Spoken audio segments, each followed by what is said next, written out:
This is Rooted Recovery Stories, and my name is Patrick Custer, and I'm your host. We are so excited that each and every one of you are here watching, listening, joining with us today. And our guest is somebody so special. I'm so excited to share this platform with. Unfortunately, she's running late. I'm hoping that we'll see her sometime soon, but we wanted to kick things off because we needed to get a start to the Is Patrick here? Is this episode. Patrick! Hey, hon. I'm Pam. How are you? Hi. I'm Andy Pam? Marie's, yes, I'm Andy Marie's aunt. And she sent me over because she's running late. Oh. But see, I got the kids with. Hey, get them. Just put them over there. Yeah, because I got them with an iPad. You got people that's going to sit them down, don't you? Yeah. Okay. It's a student. Yeah. Well, they're good because they got that iPad and they love to play that all game of them? on there. Yeah. Okay. Yeah, all 5 of them. Hey, Braylon, sit down. Sit down. I told you, sit down. Here's the thing, Patrick, is that I love this show so much. And Anna Marie sent me down. Well, really, I went to Hollywood Hustler. Over on Church Street? Yeah. Because they got, isn't that ironic, ain't it? But like they've got the only kind of lube really that works for me. Yeah, lube. It's so. Hey. Well, I didn't put it in here, but I would give you some too. But listen, honey, I have to have that because, see, I'm dead down there, but my husband's not. Oh. And so I have to have like a special kind of, and they're the only one that's got it. But see, I come here. You want some gum? Yeah, I love gum. Yeah, I love, and see, on this the is show. my, Okay. Here you go. Here's Half. Oh. yeah. You're Well, so generous. I mean, Thank you. you. Don't want nobody needs a whole stick of gum. You know what I'm saying? Yeah, my mom feels that same way. How's your mom doing? She's 80. Oh yeah. How's her lupus? Oh, wrong mom. Oh shoot! I'm sorry. I'm just all mixed up because see, we didn't even get to stop at Sonic. Oh. I had to bring my Coke here. What, do you know my mom? Is your mom's not Pamela? No. Well, thank you. Well, oh no, that's not. I just want you to hold that. For Okay. Me. This one's for you because see, I don't even. My husband will get ideals. Is that Karma Sutra? Oh. And I don't want him to be looking at that. Listen, you know I've got arachnophobia, and there's like spider positions and stuff in there that it bothers me. Okay. And plus, I brought you some of this too because you're looking pale. I got some vitamin D. I don't feel like you've been out in the sun very much. Wow. You're getting kind of that. Are you doing kind of like a gothic thing? Wow. I mean. Is that's like kind of a, is that the kind of thing you're going for? I mean, I didn't know. Well, it's an aesthetic kind of thing. Right. I know for some people. Yeah. I've never been told that before, but thanks. Yeah. Let's see here. These are such interesting books to have together in the same. Hey, Braylon. The same. Somebody give Braylon that. That's his slime right there. He loves that slime. Okay. Here's some. Heat that. I don't know if it's okay to have that near the equipment, but. Do you have? Sometimes I think I'm getting hypoglycemic. Oh, anymore. okay, yeah. You can eat. I mean, just don't Do you get want it. some? No, but just the chairs are fabric, So. Oh, okay. But I'll just eat a couple. Then. Yeah. Yeah. Sorry, we didn't know you were coming so quick. Oh well, see, she sent me over here really, and I was kind of honored because I'm a big fan of yours. I'm a big fan of this podcast, and personally, I've never struggled with addiction. Well, that's not really true. Food's my thing. Really? Yeah, I can just sit here and just stuff my face with this till I'm sick, until I hate myself. I abuse myself with food, really. Oh, wow. Yeah. Have you done anything about that? No, I don't got no time to do anything about it. Oh, you don't? No, who's got time to fix themselves anymore? I'm raising my grandkids. They're your grandkids. Yes, I'm raising my grandkids. Now, Braylon's my problem child. I'm telling you, she's getting to where she is. I won't let her one friend come over anymore because she's making the Barbies kiss upside down. They're too young for that. And so there's a time to learn about that. Did they come with you to Hustler Hollywood? Oh, no, they was sitting out in the car. We rolled the windows down and stuff like that. It's 94 degrees outside. Well, now, I was only in there for probably about 10 minutes. Okay. There ain't nothing going to happen to them in 10 minutes. On Church Street in downtown Nashville. Okay. Yeah, and they're not sweet enough to melt, let me tell you something. These kids are hellions. But I'm telling you, it does seem like people struggle with addiction and stuff, doesn't it? They do. Which is such a problem for a lot of people. It is. I wonder why they can't get a hold of themselves. Well, You know, Anna it's Marie, not a, she's an it's- alcoholic. Right, but it's not a choice. You know that, right? Well, I guess you're right. Yeah, it's Because a disease.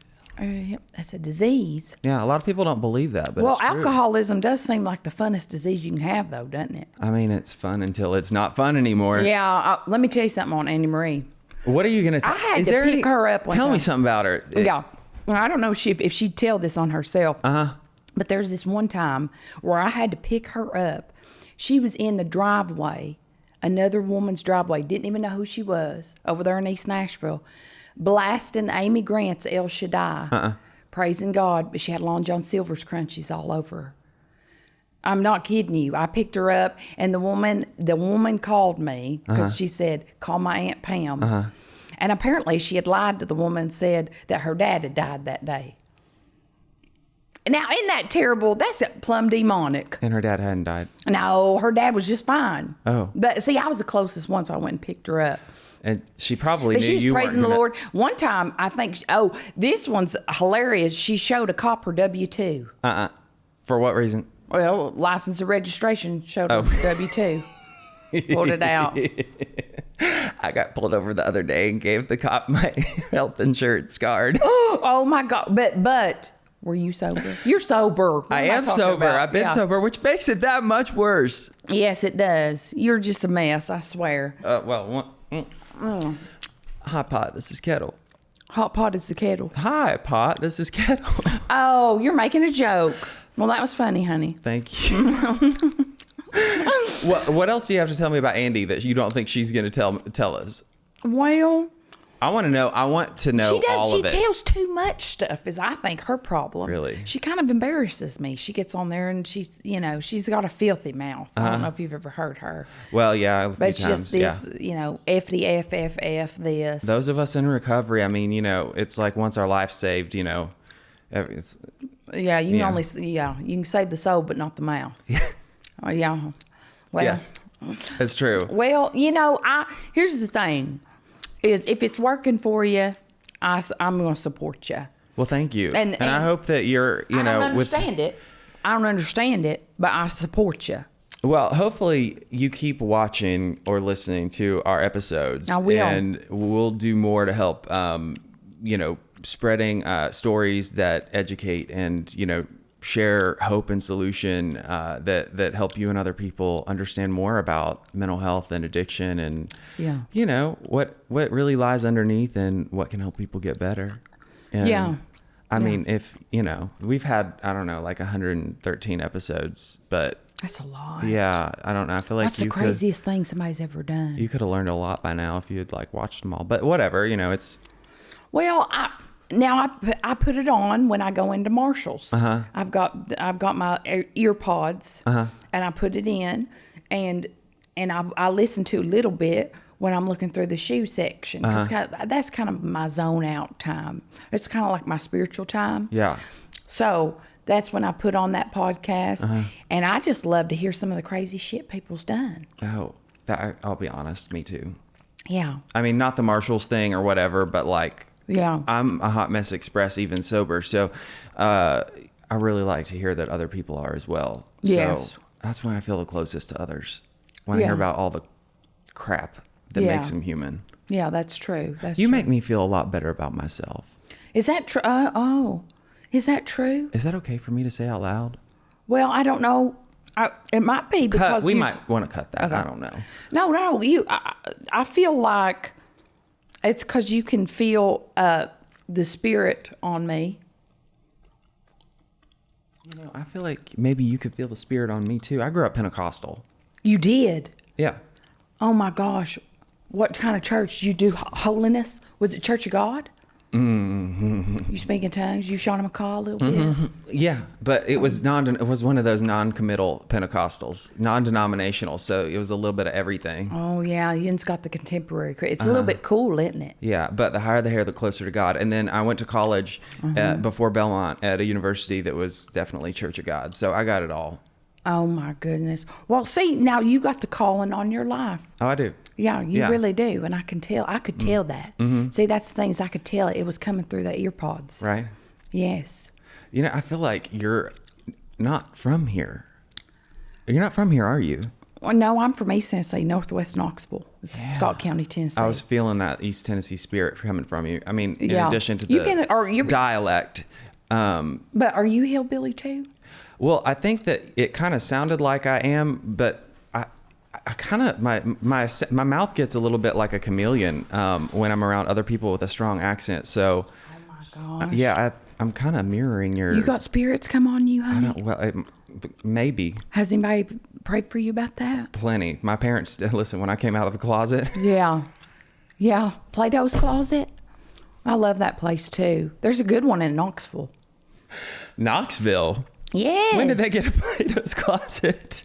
I've been going there a lot because see, Braylon loves to shop there. She gets like tutus and stuff there. So That's it's great. Yes. I'm yeah. glad they let kids like Braylon in Plato's Closet. I know. Well, she's different. She does love to cut the Barbie's hair off, and it does all look like kids going to a lesbian bar. Was it so? Is her haircut? Did she do like a mommy and me like match? Is that what is going on there, or with the Barbie? You know, it's just easier. I do one hand on my head, one hand on her head, and that's kind of we fluff it and go. Okay. It's just easier. Cool. If it's two of a kind. I don't have to think about another style. I mean, people definitely won't mistake the relation, I guess. Maybe that's where she gets the idea for the Barbie hair, but But see, I've been praying over my skin. I've been asking God to bless me with a glow yeah. so that people could see my countenance and see him on there. You know, I want Godfidence. Godfidence. Yes, I do. I definitely feel when you walked in, I felt nothing but Godfidence. It like kind of smacked me in the face. Oh, you was God smacked. Yes. Oh, I was well, Godsmacked. praise God. Yeah. Oh my God, this has that. been so enlightening, so freaking I'm enlightening. so glad. You have to forgive me. I'm a little bit starstruck. It's just not every day that you get to meet the person that talks to you while you're shopping for shoes at Marshall's. Do you know what I'm saying? I'm probably gonna try and remember to give you a shout out at some point Please. when I think about shoes. While Please, we're you know here I was recording. supposed to be an actor. Well, when I say that, they cast me to play Satan in the church plays. Oh. And they said I was kind of a breakout star. You know, people from the Baptist church was coming to our church to see me do Satan. And yours was what again? Your church? Church of God of Huntsville. Like you Church of born, God of born and Huntsville. raised. Okay. Oh, yes, absolutely. Spirit Hallelujah. fields. Yes. So you played Satan the whole time. Every year Yeah. Halloween, Yeah. those. But see, Save that's yourself. why I say I've got a touch of that darkness. I feel like God gave me a touch of that darkness so that I could portray that better. But I mean, I don't identify with that. Right. But I know how people can get into dark places. Do you know what I'm saying? Absolutely. So that's why I love my niece, Andi Marie. Now, she's crazy and I don't quite understand all her antics and stuff. But I get where she goes into her deep darkness Yeah. stuff. But I just don't want her to stay there. That's right. You know what I'm saying? Well, you know, I can't wait to find out about more of her deep darkness. And, Yeah. you know, A lot of men has said that. oh, well, I believe it. And, so we're just gonna, hopefully is she here? She here? Okay. Braylon, My goodness. give her a hug. That's wonderful. Quit doing that. All right. Well, I guess we'll thank you for sitting in and, come back sometime and Yes, let us honey. just, maybe call ahead. Okay. Okay. and- I'm so well. We was just right down the street. Yeah. And I just couldn't really Normally pass up the the opportunity. studio door isn't open, but we're, I'm Right. glad It was we got divine, I think. Yeah, We was supposed to meet. Godsmacked. Yeah. Well, thank you again. Yes, honey. Okay, Andy. So glad. Okay, cool. Yeah. We'll Hey, get honey. started. All right. Phew, okay, there. Yeah. Oh my gosh. We're rolling, aren't we? We're rolling. Okay. Oh my gosh. I am so sorry. Thank you for putting up with my Aunt Pam. Well, that was That was a lot, but she was my last resort. I had to send somebody. I was at the salon getting my hair done, and the woman was trying to convert me. She was Oh. in a cult, and she was trying to get me. Your hairdresser, I think she or- was part of that, that Weight Watchers cult thing. Oh. And I but she almost had me convinced there for a minute. She was telling me my hair looked great and I had great hair, and so I was like, that gets me every time somebody really tell me I have did. good hair. But then and she I'm brought me like this red fluid, and I was like, if this is Kool-Aid, I got to get up right now. I got to get my ass up right now. So I'm sorry, I had to send Pam. Well, fortunately, Was she nice? She was something. Yeah, that's the right way to put it. She brought her grandkids. Well, she's raising them now. Did she tell you that? She did. She can't told us stop telling people that she's raising them. Yeah, Braylon, her problem child. Yeah, Braylon was interesting. The staff here got to know Braylon pretty well. If you leave people alone with Braylon long enough, she'll introduce you to all of her Barbies, all of which are dressed in leather and go to Lipstick Lounge every Sunday. It was funny. While we were breaking between sessions, they were telling me that she actually introduced herself by a different name to each of them. Yeah. Well, Pam says she's got spirits coming on her. I just think she's going to be a brilliant artist. Okay. Yeah, so we've got different ways of looking at that. I love that. Yeah. Yeah. Well, gosh, what a wonderful family. Yeah. And what a wonderful person sitting in front of me. I have to say, I feel like whatever you went through this morning to get that hair was worth it. Thank you. Because we are on camera. If you're listening to us, we're on YouTube. So I would suggest pressing pause and finding the episode on YouTube and just starting all the way over so you can watch this whole thing and see this haircut and Aunt Pam. So, because she's pretty special and special looking too, I would say. Yeah, Pam is? Yeah.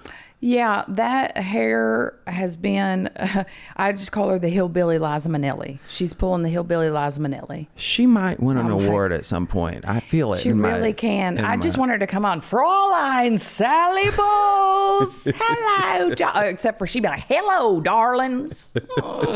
She sure would. Life is a cabaret.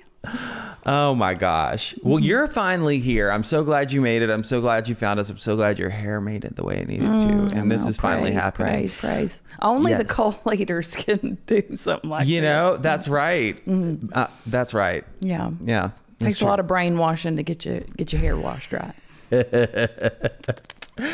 Oh my gosh. So where do we start? All right. We've got how we know each other goes way back, and it's just so. Anyway, I want to start with your roots. Yeah. Where are you from? I'm from East Tennessee. I'm from northwest of Knoxville, on the Kentucky border. It's kind of the middle of nowhere. I hate to drag it through the mud like that, but it's a small town called Oneida. It's foothills of Appalachia. How's it spelled? Scott County or No, Oneida? Oneida. O-N-E-I-D-A. Believe me, it's O-N-E-I-D-A. Oneida, all the way. I've driven past the signs before and been like, Oneida.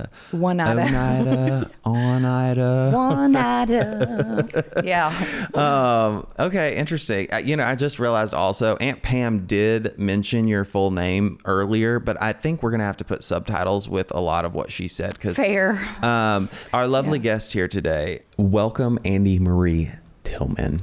Hi. Yes. So I want to make sure everyone knows who you are. Yeah. Hey, please. Andi Marie from Oneida. Yeah. Oneida, Tennessee. Yeah. Started out there. What did life look like?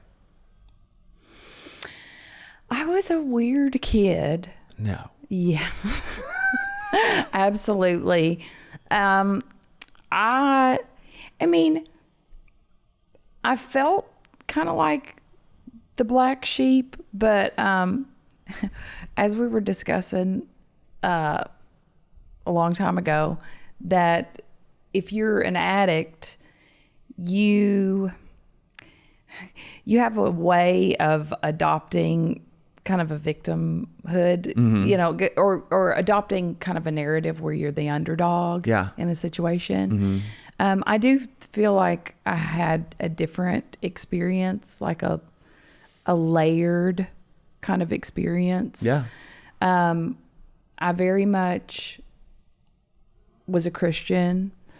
And but I felt like I had a complex relationship with faith, even at a young age, because I asked a lot of questions, and I don't feel like I got a lot of answers. Did you feel judged for all the questions you asked? Yes, I did. Yeah. Yeah, and I don't think that was always like malevolent. I think that sometimes people would try to detour you because they didn't quite know how to answer those questions. Yeah. So it was kind of like, let's just veer, let's take a right turn here. And there's a scripture I got said back to me a lot of time, which was, foolish and unlearned questions are to be avoided. I'm paraphrasing that, but it's like some shit Paul said or something, you know. But look it up. I'm not lying. I'm not. Foolish You can Google and it right now. questions are to be avoided. That sounds like Foolish and unlearned questions. So the questions that cannot be answered are to be avoided, which is like. I'll be honest. I love God with all my heart, but Right. that sounds like a really good political spin somebody running for campaign would put out there. Well, doesn't it sound like a Paul thing? I mean, it does sound like a Paul thing too. Yeah. No offense. I mean, everybody's got their own beliefs, and you can have your own slant on it. But that was aimed at a child who was. I feel like it was coming from a very genuine place. Yeah. So, so I felt confused about faith a lot. I grew up Pentecostal, and so that's something we have in common. Amen. Yes, I call it the Shauna McCall Club. Shauna McCall. Yeah, everybody's got their own. I want a T-shirt. A Can Shauna we- McCall. I feel. Do you have a swag store yet? No, but I really, maybe by the time you get this up, I don't know. I will be your first. I'm Shauna so money McCall. hungry. I don't know why in the world I haven't done some kind of merch. Like put shit ass and put literally any stupid thing that's flown out of my mouth, just slap it on a T-shirt. Be like, buy it, honey. I'm going to take a moment just right now. Yes. If you have not watched any of Andi's skits on TikTok, are you on YouTube too? Yeah, all the the stuff. things where you can watch stuff. Yeah. Instagram, Patreon. Do yourself a favor and make your life better and go watch some. And especially if you're having a crappy day, and you will laugh your butt off. Yeah. If you haven't already been or you'll on this episode need a today. lobotomy afterwards. There's two ways it could go. Do we still do those? I don't know. It's just the quickest way to say, break up your already broken brain. Yeah. Yeah. No. I don't know. Do we still do those? I mean, we're definitely not doing screwdrivers through the eyeball. But, No, but I swear I drank so much alcohol. I think I half lobotomized myself at one point. I swear. Oh my gosh. We'll get into that. I'm sure. I'm getting ahead of myself. All right, make sure you watch Andi Marie's stuff because it's going to make your life better. And she will start sending you Kool-Aid that she got from her supplier right after that. We're forming our cult today.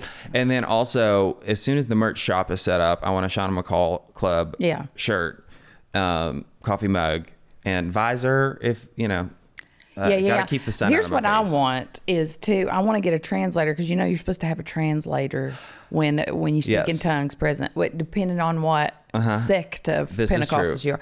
So I want a translator come in there and tell me what Shauna McCall means. But you know what I really think it means? I mean, I don't know if it means anything. I don't know what I'm saying. What I'm trying to get at is the reason why I call it the Shauna McCall Club is my Aunt Carletta. That was the first word she spoke in tongues.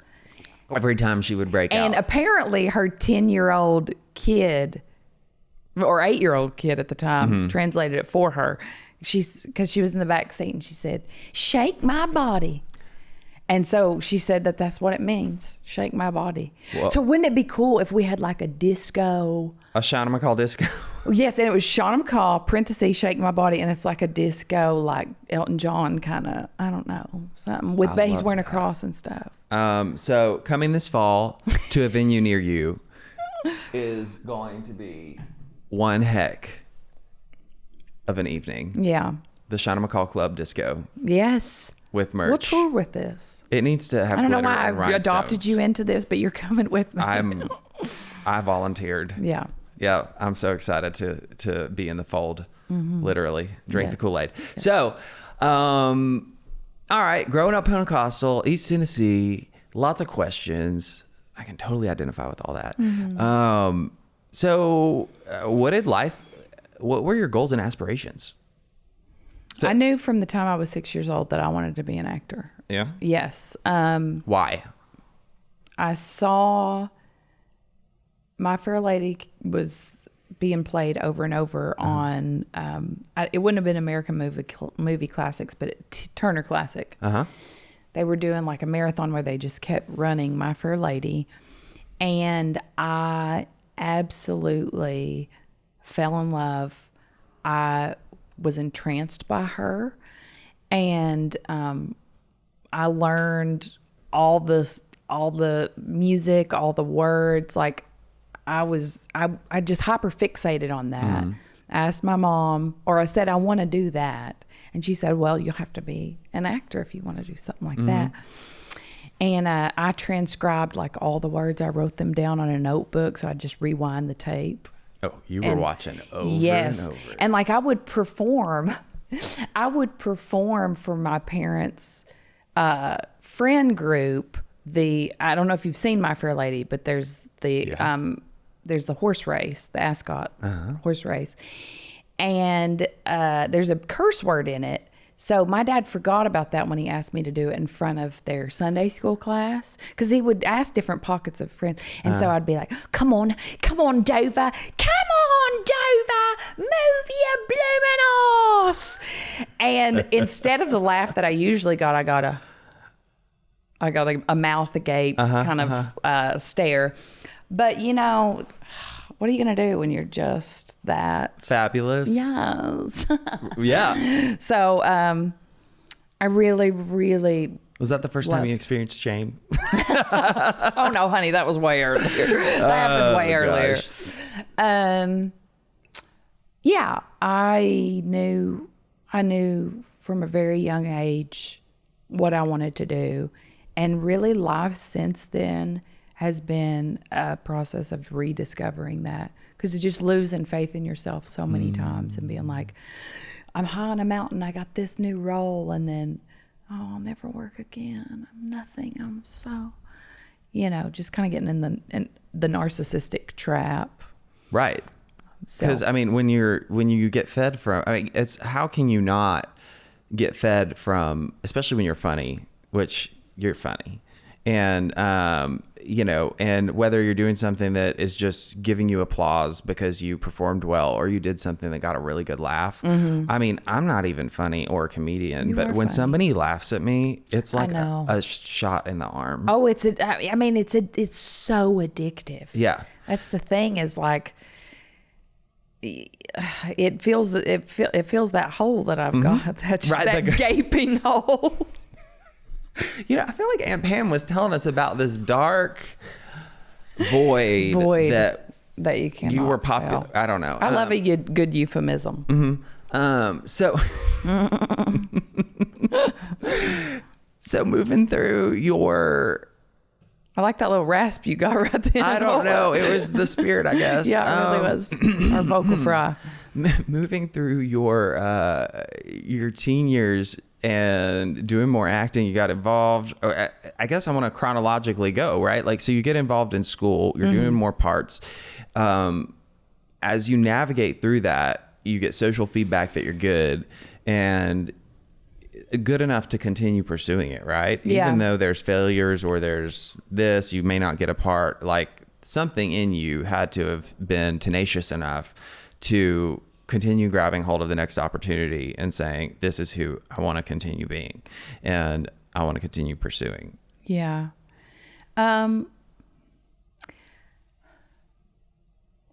did have tenacity when I really think about it, because I'm the one that dragged my parents to the auditions for like regional theater. Nobody in my hometown was going to do that, because it took an hour and a half to get to any place that had any kind of establishment, any kind of theater scene. Like, I found out that they were having regional theater auditions in Knoxville at the Bijou Theater. And I was terrified. I was 12 years old. And And I said, I really want to do this.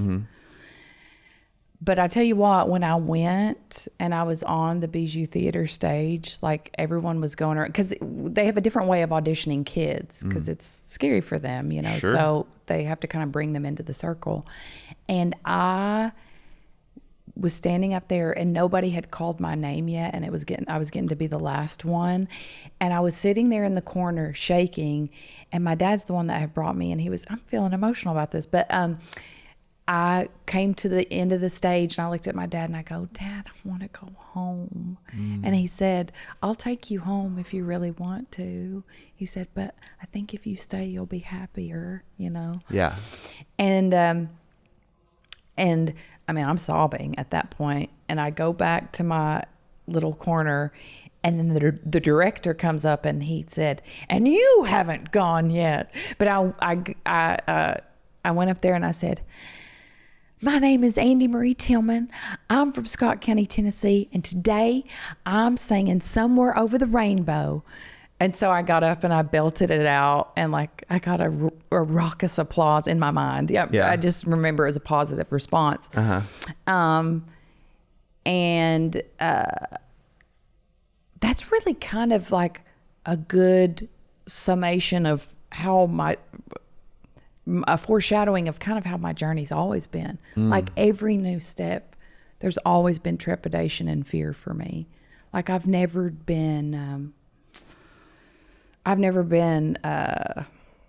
just not full of natural confidence. I mask a lot.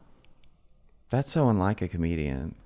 Yeah, it is. That's why I feel like I'm not a comedian. I'm kidding though, you know that. Oh, okay. But I feel like there's a certain, but that's after they have been doing it a lot. There is a certain, I don't know. There's a certain audacity, I think, that a lot of comedians have that I love, that I don't personally feel like I have, but as long as it seems like that from the outside, that's fine. That's fine. I think it's there. Okay. Okay. So it's interesting. I love doing this for so many different reasons, but it's so interesting to have these conversations and hear from this. I was wondering what it was going to be like talking to you about this. And I think I've only ever had one other, like a full-fledged comedian on. And this person does not sing, to my knowledge. He's just does comedy. It's interesting to talk to somebody on the serious side. And he didn't, we didn't get into any of the funny stuff. We were just fully serious the whole time. But I've always wondered what it's like on the personal side of being friends with or talking to or getting deep with somebody who does comedy all day long, right? Like how easy it is to go there, especially with like a lot of comedians aren't sober, or they're people who aren't sober and need to be sober, or, have trauma that needs to be healed and they're not going to therapy or whatever. And they pull from that because it's what a lot of times makes the funny joke for them. Yeah. The darkness. And so, but I really love the opportunity to talk to you, to talk to some healed people that have, that are hilarious, that have worked through their stuff, and just seeing this different perspective, and to hear that you're even sitting here today, like, you're like, I don't know. I don't feel like those other people. And I definitely do. I feel like a lot of other people do too. I've told you, and actually, so audience, Andi and I go back years before she got sober. And then we reconnected from people starting to send me hilarious videos she's done on skits that she's done and things on the media that are on social media that have gone viral. And I'm like, I know her. This is hilarious. I mean, it just hasn't stopped since you started like exploding over the internet. And so again, if you haven't watched them, go watch them. They're hilarious. But okay, where was I going with that? But my whole point is, I just think it's great. And so I hope you feel that too from me and from all the people who love you as well. So, and your characters. Thank you. Yeah. Mean that from the bottom of my heart. Thank you. And my funny bone. You're starting this cult with me still, right? That's not, you're not trying to veer. 1,000%. Okay, well, as long as you're on board with that. Yes. I mean, keep the compliments coming, but. We have to charge people a buttload of money. I want to get rich if we're starting That's the only reason to do anything is money, right? I can't do drugs no more. I got to get high another way. Oh my gosh. So, all right.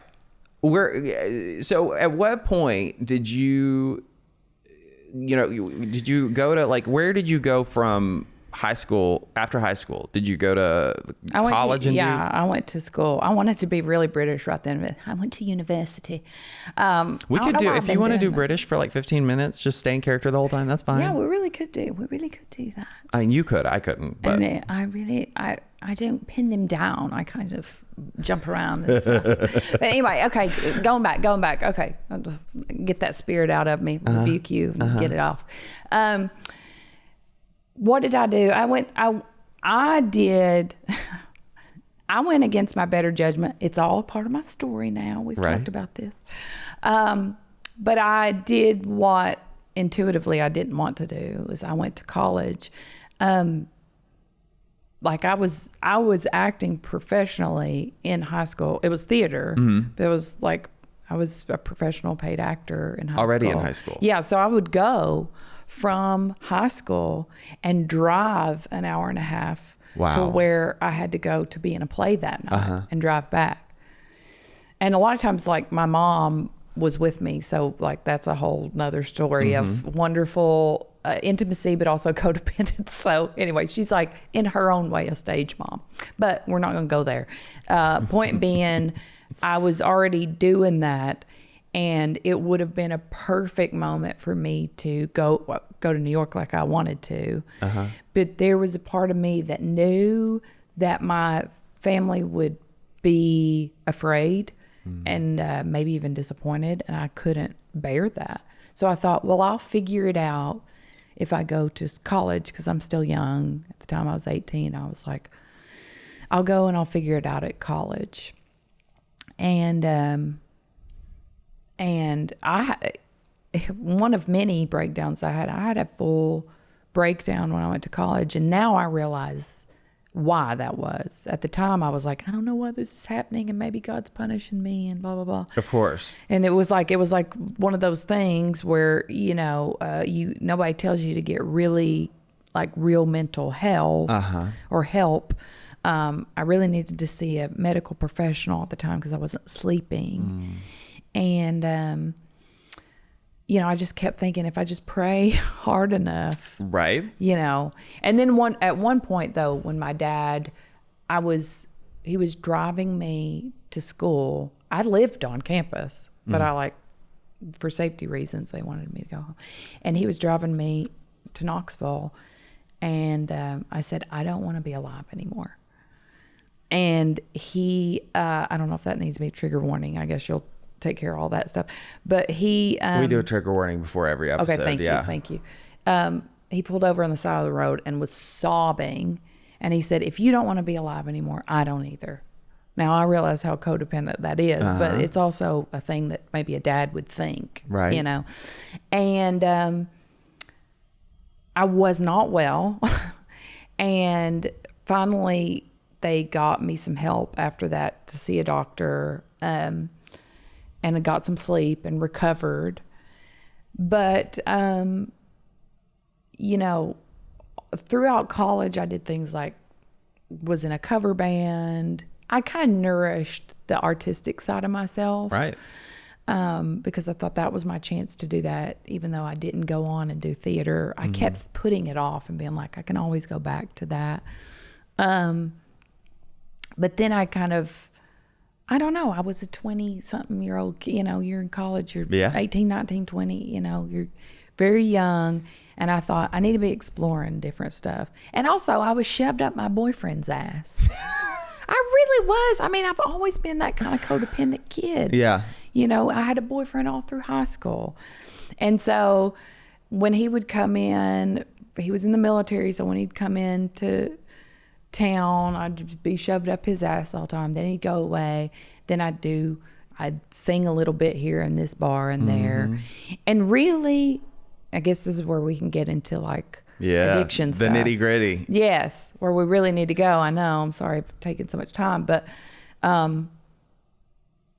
I started partying, and I probably, in retrospect, should have known that I really, really liked alcohol a lot. But I had, but I had such a hard recovery every time I overdid it that like I'd be like, I'm not drinking for 2 weeks, and I wouldn't party as much as my other friends. Yep. Because when I went out, I was like, how far can we take this shit? Right. You know? And did that not reinforce, like, because I can identify with that at a certain point in my addiction. Yeah. The time that you took to let things cool just reinforced that narrative in your brain, like, I'm fine. Yeah. Like, I'm able to stop because my body, this was so intense, and I listened to my body, and I'm cooling the heat, Absolutely. And that just led you to a place when you took the next drink that you did what? I mean, I did the typical crazy college kid stuff, but none of that seems like, all of that seems like typical partier stuff to me. It's only in retrospect that I know now that I always liked alcohol too much. But none of the stuff I did I did stupid shit, but like, we didn't get arrested. There's a couple times where we should have, but but really, it wasn't until I had another breakdown when I was 26. No, I was almost 27. And that time I went even longer before I got help. And nobody, like, nothing was quelling the anxiety. And I had already at that point been abusing alcohol here and there. There's journals of me being like, I think I could have a problem because I'll tell myself that I need to stop, but I won't be able to go as many days. Oh, wow. So you had some insight into, like... Yes. Wow. Well, I had a friend that was a psychologist. And... if I had had that friend, I would have been like, you're toxic. Right. Well, yeah, you want to do everything you can to be able to keep the addiction going. Yeah. You'll do anything. And she told me, I said, I get worried that I have an alcohol issue. And she was like, I don't know. She said, give yourself a certain amount of days to stay away from alcohol and see if you step on those boundaries. Then you might want to question it more. And I would continually. And I'd be like, I'm more fun than her anyway. So who gives a shit? But bringing it back up to the point where I like had another full breakdown. And when I say breakdown, it's like kind of you begin to get to where you can't really function, and you get agoraphobic, and you can't really go out. Yeah, let's break that down. When you say breakdown, literally it's like the break easiest. it down. Yeah. So how did that manifest for you? So you didn't want to leave for those of you who don't know, agoraphobic, like you don't want to leave your domicile. Yes. But like, what else were you like? Insomnia, extreme insomnia, to the point where like I was having auditory hallucinations, which will happen apparently if you go enough without sleeping. But also like my body was producing so much cortisol that I just was like, have you ever, I never did really well on weed, but I know a lot of other people struggle with weed. I had 1 or 2 good experiences. All the rest were horrible. Shit. Yes. Okay, same here. So I felt like I was on a bad weed trip all the time because I didn't feel connected to my body. I always felt like I was watching it from the outside because the insomnia and the just again the cortisol pumping through my system really dissociated. Like it just created a crazy sensation in my body where it felt like it was buzzing all the time. Yeah, and I can imagine not wanting to be in that skin. No, you don't. I was just like, Lord, take me. I believe in you, please. God, just rapture me out of this body. And I do want to tell this, and I want to preface this with these people meant really well. And I don't think it was the right thing to do, but I do think it was the only thing they knew how to do at the time. When I had that, when I was going through that breakdown at 27, and I was in my parents' house. Like, I'm married at this time. So the man I'm still married to. Yeah. But I was like, I think I need to go back home with mom and dad because they know how to pray. I'm not even really religious.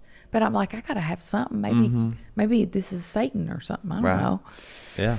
And so we're sitting with them. They call a big family meeting and everybody is around and they're like, listen, I'm just going to tell you, I do think this is an attack from the enemy. And I've been seeing the stuff that you post. And I think that you're maybe God's trying to pull you back to him.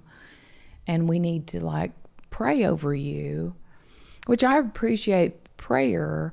I think it was just the fact that I needed sleep and I needed help. And I was in such a vulnerable place. Yeah.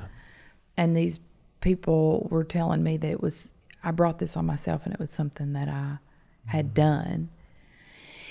And it wasn't. Apparently, I needed some kind of bipolar medicine to be able to go to sleep for a few weeks. And then all of a sudden, I was like, oh, I do like this body. I do want to continue living. Right. Let's get back to a normal place. But I was still having panic attacks when I would go out into public. And I was still having panic attacks with like shows and stuff.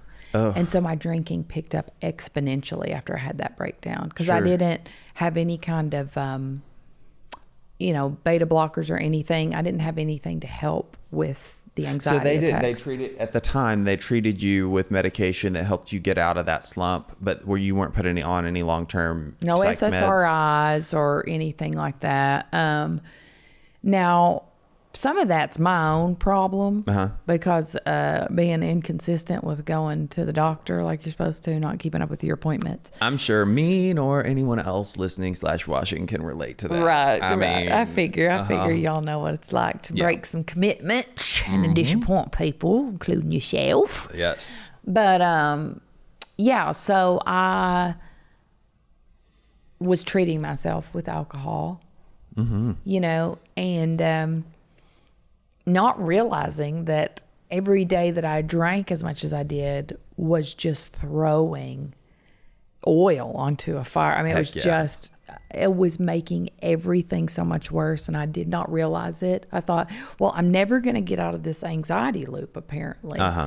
And maybe one day I'll find help, but until then, I've got my system now. Yeah. And then my drinking bled into the day, and I was just drinking. I mean, by the last 3 months of it, I was drinking around the clock. Preach.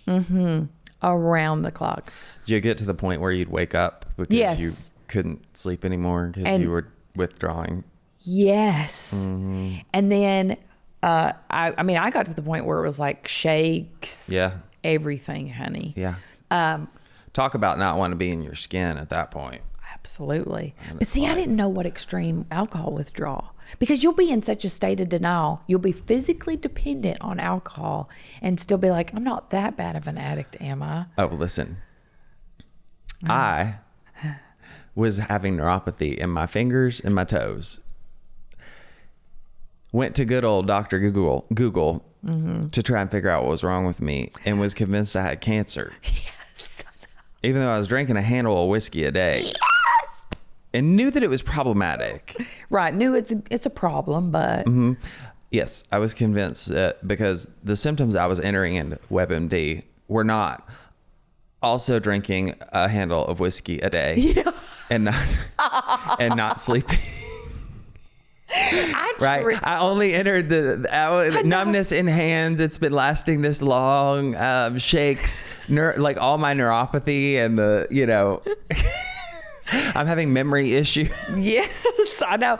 Well, listen, I treated my Googling of alcohol, like alcohol problems, like I treated Weight Watchers for a while, where it was like you eat a pint of ice cream, but you'll log in carrot. You know what I'm saying? No, you didn't. Yes, but you'll be like you said, I'm drinking almost a handle of vodka by the end too, and and I'm logging in like 6 drinks or something, you know what I'm saying?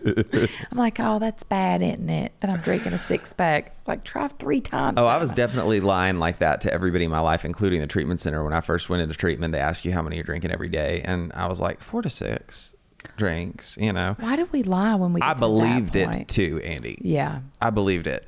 I think the majority of my laughter, though, was there for a minute when I've had different things I've used to like help with my weight management through my life, and Weight Watchers actually worked for me at one point. And that it just made me laugh when you're talking about eating a pint of ice cream and putting carrots in there. I mean, lie like a fucking rug, honey.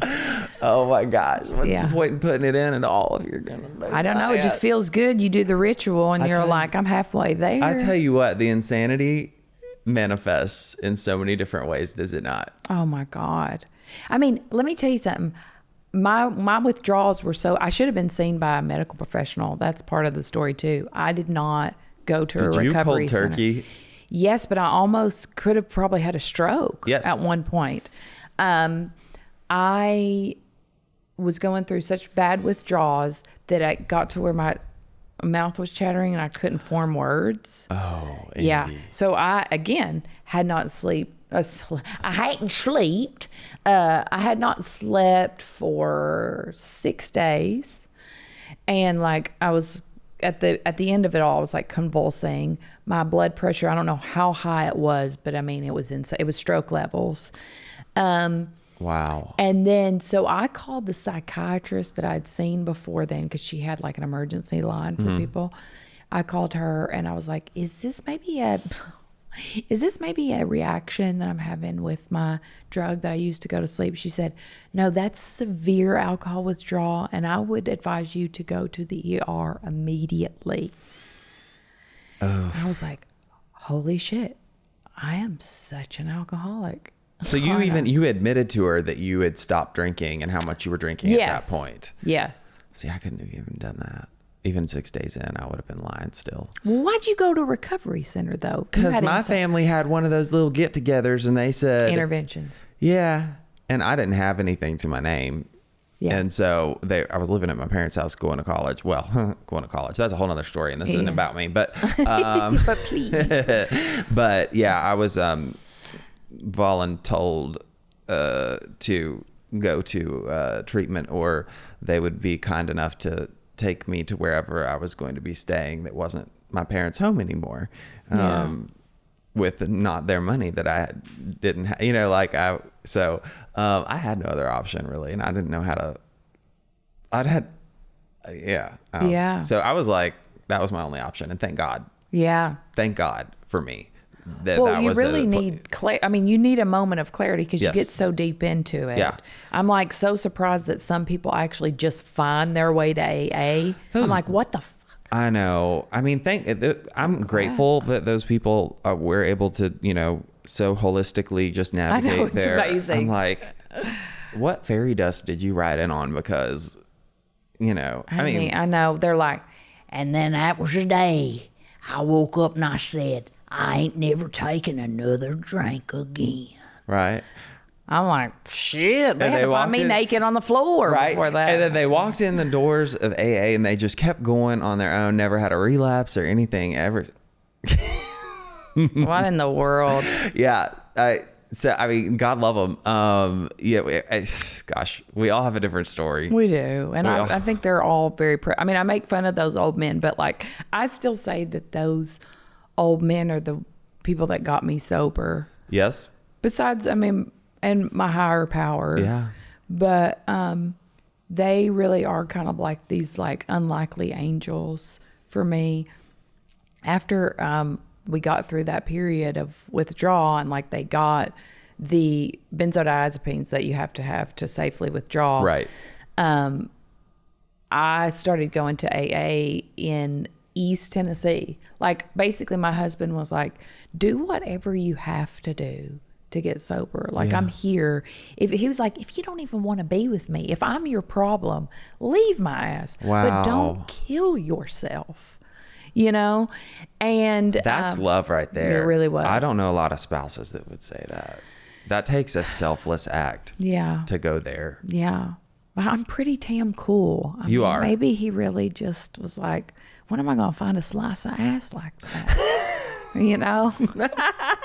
He's like, I got to get this bitch sober. Yes. Yes. So, you know. So he says this, and you're No, like, he I'm going to do it. Yeah. And I don't know. It was a mixture of like having that being the quickest option was like, get me there, get me to where I could withdraw safely. Yeah. And then I thought it was genuinely healing to be, this sounds woo woo, but it was genuinely healing to be back in the mountains where I grew up. Oh, I believe that. It really Yeah. was. And there was something about these old school alcoholics that were in this little strip mall, you know. Yeah. And it was really, I identified with those kind of people, and they could get down to my level and talk to me in a way that didn't feel clinical. And it's still my favorite meeting that I've ever been to. Is like, I still call them my home group, even though I hadn't seen those men in 3 years now, which is crazy. But they're the people that got me sober. I feel like I was supposed to be there because it connected to me. And also it tapped into a nostalgia that made me remember a place of hope. Does that make sense? Yeah. It took you back to a place where you had once had a hope and a future that didn't involve stuff outside of yourself that Yeah. wasn't serving you. Yeah. It tapped into the childlike part where you're like, I am good. I am good, and I deserve to be alive and to be happy. So true and so beautiful. I love that you started to absorb that message so quickly. For some of us, it takes a long time into recovery before we start to believe that, even once for the first time, even have a peek into that realization again. And so how long did you stay out there, and did you go to that meeting? How long were you doing this process? Probably about 5, but I would come here like on the weekends, and I would spend time here. And like, if I had something that was like, now remember, this is like this bled into COVID. Oh yeah, that's right. So things were shut down. Yeah. So there was a lot of things that were happening virtually. There were auditions that were happening virtually and stuff like that. I made it a point to nurture my relationship, but I think at that time I was in a reprieve. I was like, what do I have to do? And everybody around me who loved me, my husband and my folks, were like, you really just need to focus on sobriety. Yeah. But the person in me that was like, accomplish, like the little demon that was like, no, you're nothing if you don't accomplish things. But they just kept driving that. And of course, the people at AA kept dropping that point on, is like, nothing follows if you don't stick this out.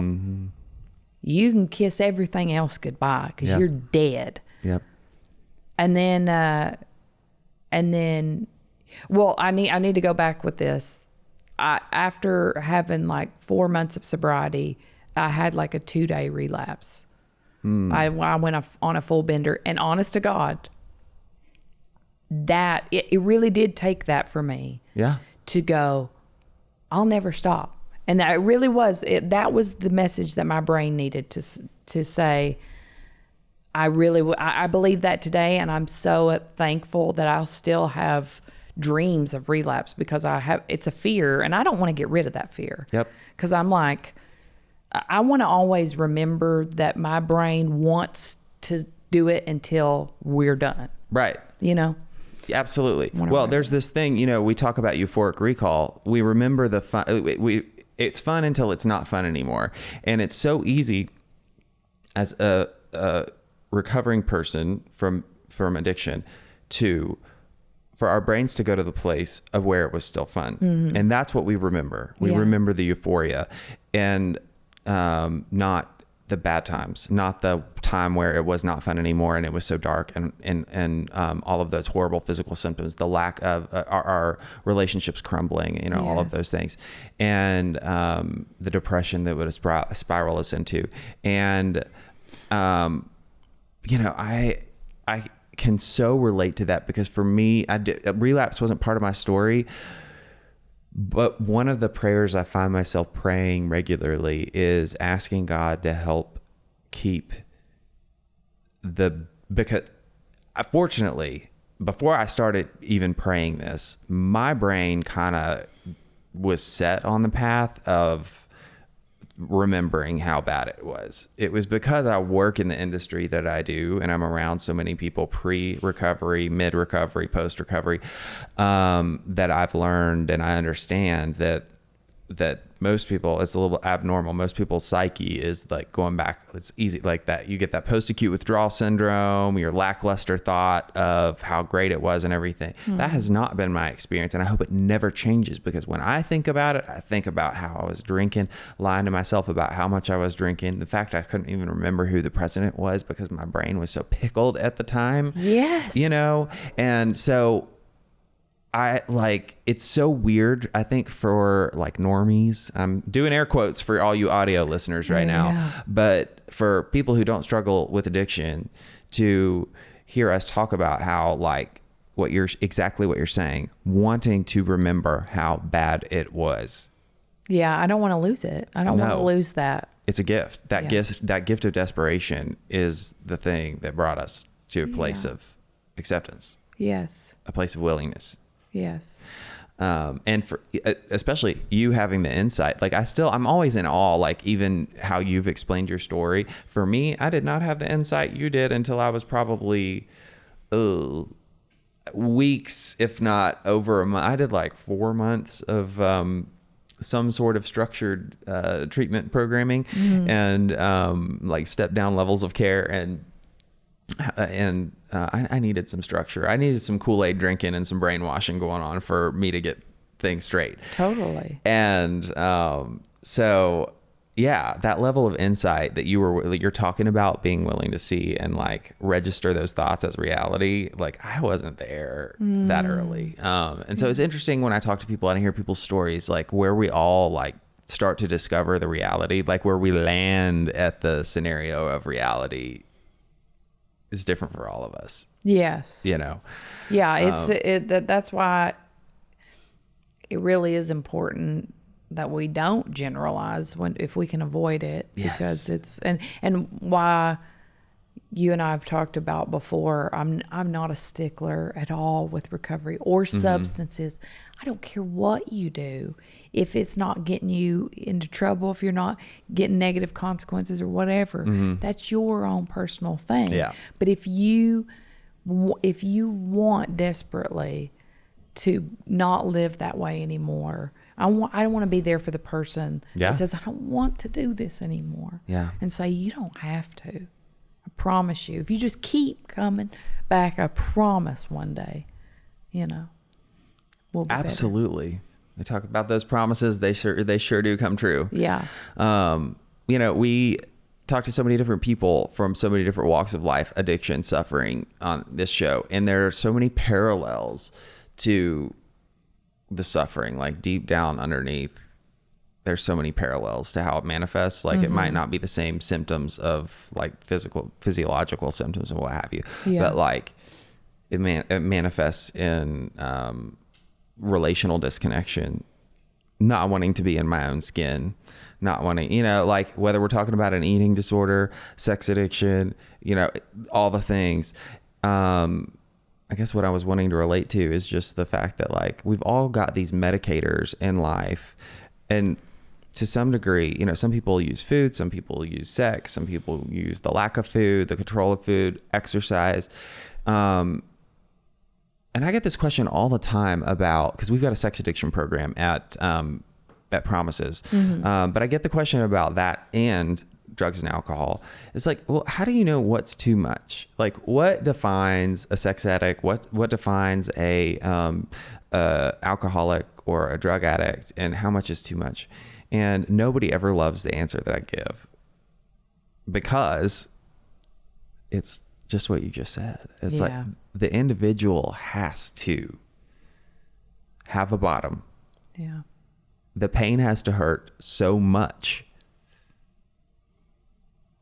that staying the same hurts worse than saying yes to finally changing. And that takes a lot, because we humans are so averse to change. You know, so your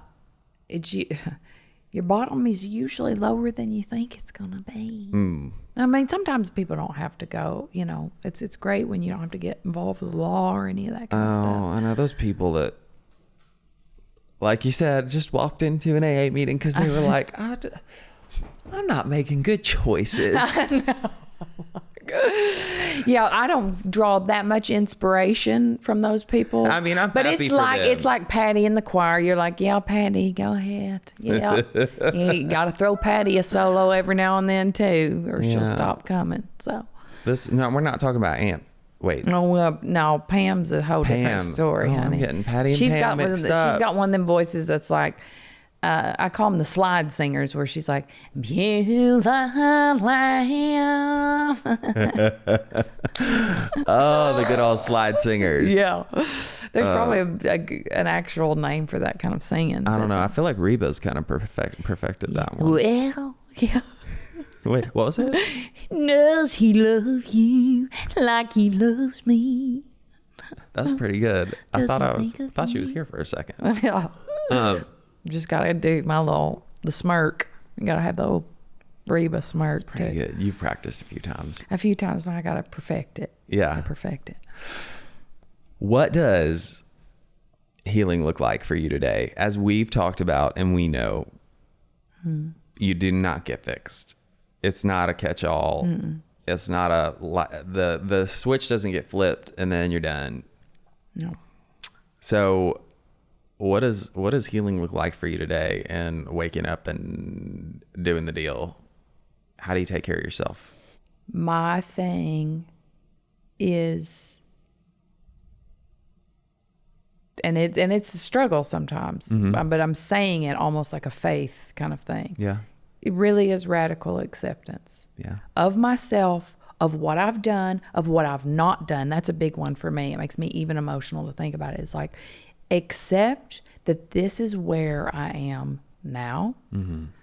And my mom said something to me the other day that I was like so surprised that it was impactful to me, because she's always been very loving, but we were talking about a very specific opportunity that came up for me. And she was asking me about it, and she said, that sounds so exciting. And I said, I feel only fear about it. And she was like, well, I believe in you. And you know what? I'm proud of what you've done up until now. And even if you decided not to do another day of this, your family is proud of you. Shit. Like, I want to give myself that. I want to see myself the way a mother would see her child. Can we get a tissue? No, sorry. Anybody? Somebody? I'm sorry. Um, Well, hell. Thank you. Thank you. You know what I can't help but think of? What? That sweet little girl with the parts, finding her value. When I say the parts, I'm talking about the play part. Oh God. Her Barbie parts. I'm talking about the auditioning and the like, that moment of your worth and value as on this earth. All like, it comes down to that moment. Yeah.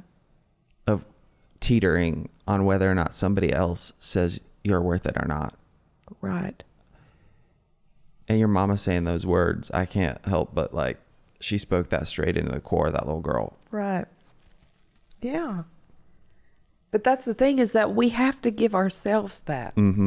She won't be here one day. Yeah.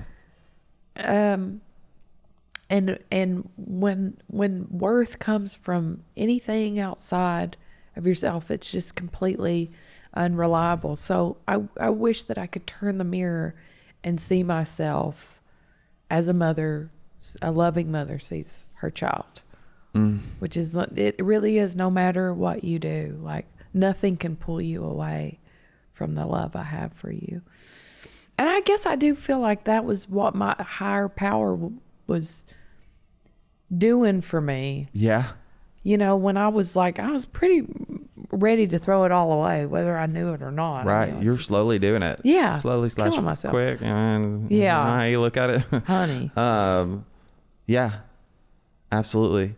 And I mean, gosh, we get those nuggets of just like the longer and longer we stay sober. I mean, not everybody gets the wonder of a parent giving them that gift, like your mama said to you. But I think that's just like we were talking about, the promises coming true. You don't know what part you're going to get, but the longer we say yes to waking up and doing the deal again, over and over and over. Yeah. And I'm glad I don't feel like my sobriety is guaranteed. I'm like, I really do feel like it's one day at a time. Right. And I don't want to lose that. I don't either. You might talk to me, truly, you might talk to me in a month and be like, oh shit, she's falling off the wagon. But then it'll just have to be keep coming back. I hope to God it's not. Well, you know, but that's the thing that I think that we're coming out of this. I feel like toxic decades of, it's either we glorify the 30-year sober person, and then we go, oh, bless your heart, to the guy who goes up and gets a silver chip because they've relapsed again. And the fact of the matter is, this disease is not different than cancer. It's not different than diabetes.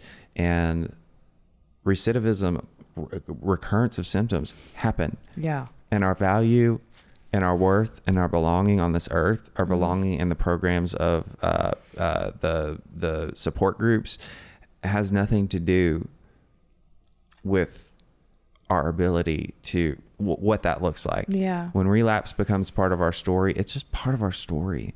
And when we learn that value, I think it breaks so many chains. Yeah. It breaks so many chains. Yeah. Because Andi sitting before me right now is just as valuable as the Andi that has decided to stop her amazing career, should you do that, next month, and had a relapse. I would love you just the same and think you're just as amazing and be like, let's go to a meeting. Right. And I want a full stick of gum this time. I know.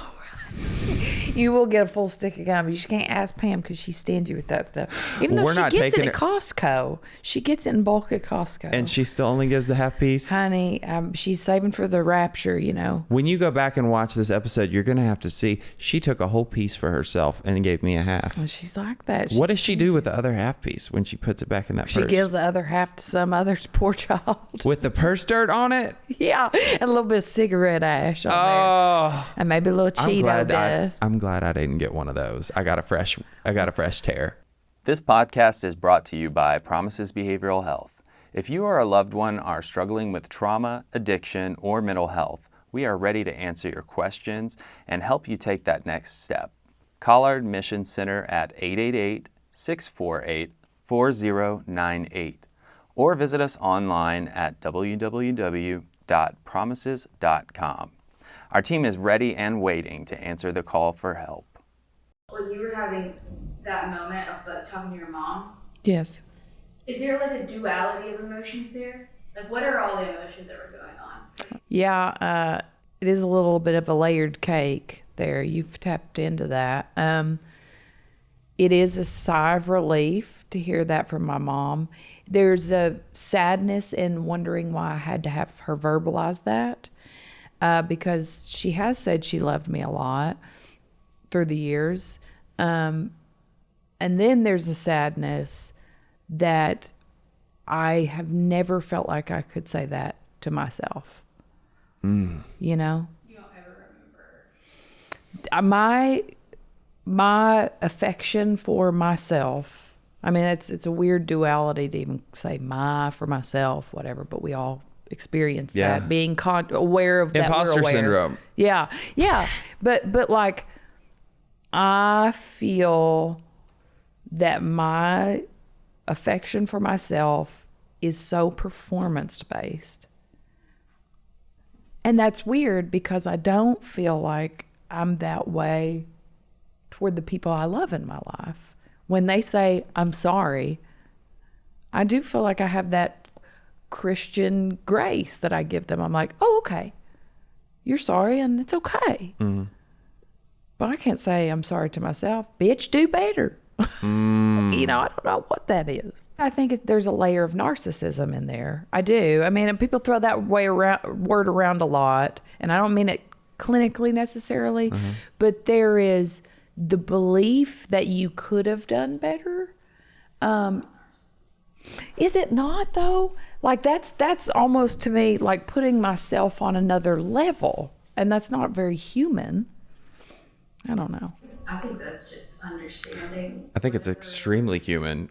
Isn't the goal to be whatever you are capable of being? I think what it really is knowing that your plane is high.